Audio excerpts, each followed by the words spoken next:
Hey everybody, welcome. It's Scarlet Pete's Self-Sufficiency and we have a puppy in the room. Yes, we have a puppy in the room. We're knitting ribbing today and I'm going to show you how to do it.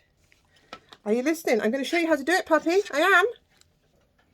Back to the machine knitting series. We're doing ribbing. We have the ribbing attachment, which is an extra bed that fits on the front of the machine that gives us a really nice elasticated rib.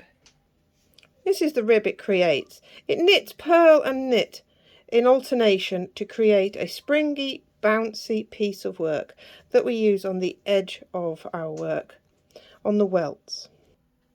Today I'm doing 2x1. So I set up my needles that I have 2 needles on the top in working position here, but I pulled them out so you can see. 1 out of working position, and in that gap 2 needles will knit below. Then we have another 2. How do we make that happen? Well, this ribber, the needles would be facing each other normally, absolutely opposite. So we have to change the pitch lever here to H, so they do not whack each other and snap. If you knit without that being on H when the needles are opposite each other, you're going to end up in trouble because it's going to break. We're knitting with the KR850 and the Brother KH950i today. And we even have it connected to the designer knit package, but that's for another video, isn't it? Let's tell you how to knit this rib. So we've set the needles up 2x1 on the top, 2x1 on the bottom with the 2 needles going into the gap. Is that going to show it for you like that? We've got it on H and we have it set on number 5, the racking. I have the carriage set up.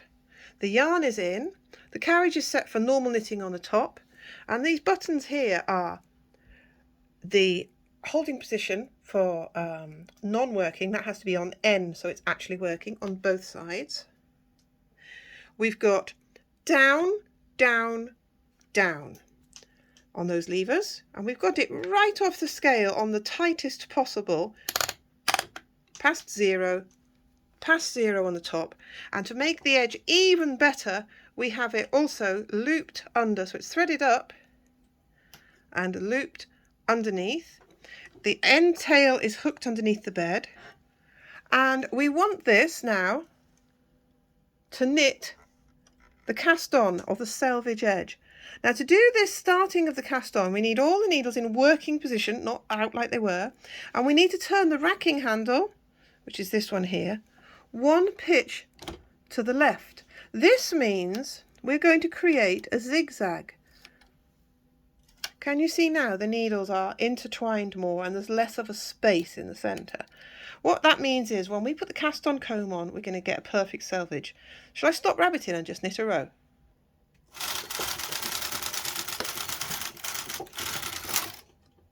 We've knitted a row, and as I was knitting I spotted 1 needle was not in work. And we've got a non-zigzag area. Now that is why we had to pitch it to one way to the side, so we wouldn't have some areas that the cast on comb wouldn't stitch like this. So what I'm going to do is catch that with the needle below. Oops.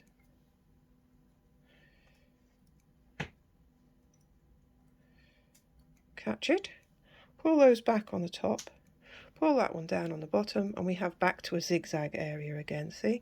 Yeah, there's a bit tighter on that patch. But just check all the way along that we have it zigzagged. Let's get a cast on comb now. Oh, I forgot to tell you something. You see on this side? That's not going to work as a cast on, so we need to add 1 extra needle, and we need to catch that one too. Let's just catch it. Can you hear the strange noises in the background? We've got puppies. Chihuahua puppies. Right, there we go. And there we've got another one out of work. See? My eyes are bad. I've missed those. This is the cast on comb. Now what you do is get that underneath the beds, pushed up, and so you see it sticking up in this area here. And the cast on comb needs to be central. So you put your thumb in the center 0 hole, because there are equal amounts each side, and you aim your thumb at the 0 point here. Pull out of the cast on comb the wire, These here are going to go in between the zigzags on the top here, sticking up like teeth with those zigzagging around them, and then to trap them we insert back in this direction the cast on comb wire. Let's give it a go. Holding the wire in our teeth, we've pushed through the cast on comb. The wire is now in, and on one side you will have the end stop. You see how that's sticking up? We don't really want that. We want it turned down. It's now turned down, so when we let go of this cast on comb, the machine knitting is trapped and held down to create a selvage edge. At the end here we have to fish out the yarn we're knitting with and make sure it's not trapped around. You see here? It's trapped on the end of the cast on comb, so we need to free that so that the yarn is sticking up from this point. Just like that. Time to get the weights. With your ribber come 4 or 5 weights, full size, and 2 half size.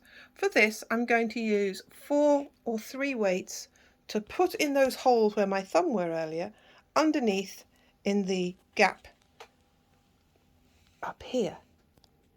The knitting is going to come through here between the 2 beds, and that's where we have the cast on comb and the weights. So I have a weight here, here, here and here, equally spaced out. The cast on comb is now secured, the yarn is free and no longer trapped on this. We're going to bring the carriage back towards the edge, pulling back the yarn towards the cone just to take back up the springiness of the wire there. And we're going to set our carriage to knit firstly on the top row and then on the bottom row, not both rows together.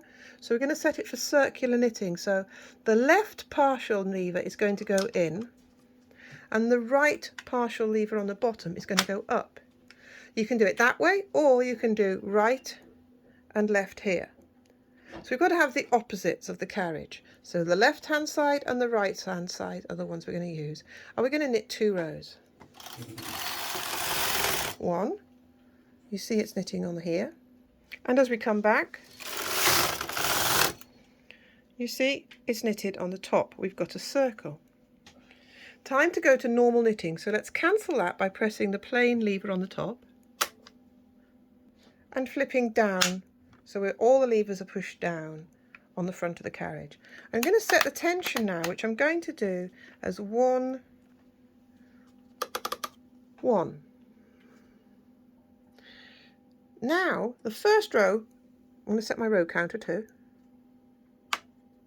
This first row is going to feel weird and clunky because it's going to, for the first time, knit both beds. Let's have a go.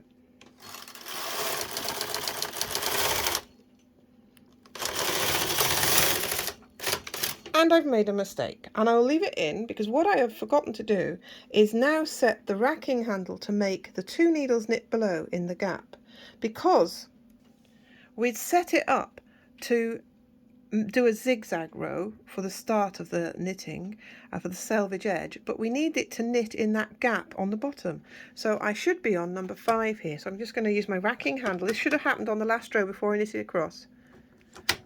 And I'm going to go back to 5. So now we have the stitches to knit in the gap. Do you remember that extra stitch we added at the end to make the selvage nice? I'm going to take that stitch away by putting it from the bottom and transferring it with my double-eyed tool onto the top. Done. At this point you want to give a little bit of a wiggle underneath with your hand, just to pull down and check that nothing's held, no wires stuck. Time to undo the yarn from the holding point at the beginning, and now we're going to knit 20 rows. Everything that could go wrong is going wrong on this video. I thought I had pulled that out of the way, but it is actually caught up. So I'm just going to release it because I could tell it was stuck because the knitting wasn't pushing away from the bed like it is on this side. So I'm going to just release that by dropping the bed down a little bit and flick that wire from where it's held. That's all it took, just a flick. Now the knitting is pulling away nicely. There, see? See, the comb is now free. So let's push the bed back up Just pull down nicely underneath and carry on knitting. And there we have our work done. I've pulled down the edge here so you can see the work below. A lovely 2x1 rib. Now the reason I've also pulled this down for you to see is, you see how this is curving in here? If we were going to continue, there are some number 7 shaped wires with a round loop on the bottom that come with your ribber, and what you need to do is put those in at this point and add the weight to the round loop underneath, because you see how that's curving in? That's going to stop the weight pulling that edge of the work in. But as it is, we've finished, and we're going to transfer this yarn, the bottom stitches, up to the top bed, and our ribbing is done. So I hope you liked that. This was just a quick demo on how to get your ribbing going. The next one, if you want to join me, is how to take these stitches from the bottom up to the top. One video will be on how to do it by hand, and the other video will be how to do it with a transfer carriage. This is the transfer carriage. What's that, hey? Dog said, interesting. So thank you for watching. Please join me in the next videos on how to transfer it up to the top and use it. Bye-bye. Lots of love. Like, share, subscribe, and give me a comment so I know you're there. Bye-bye.